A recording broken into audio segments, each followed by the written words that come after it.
కొడుకు జాతకుడు కాబట్టి వెళ్ళిపోయాడు.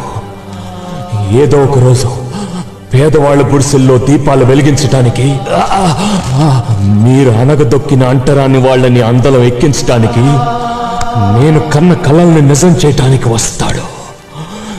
నా రుద్రమనాయుడు వస్తాడు.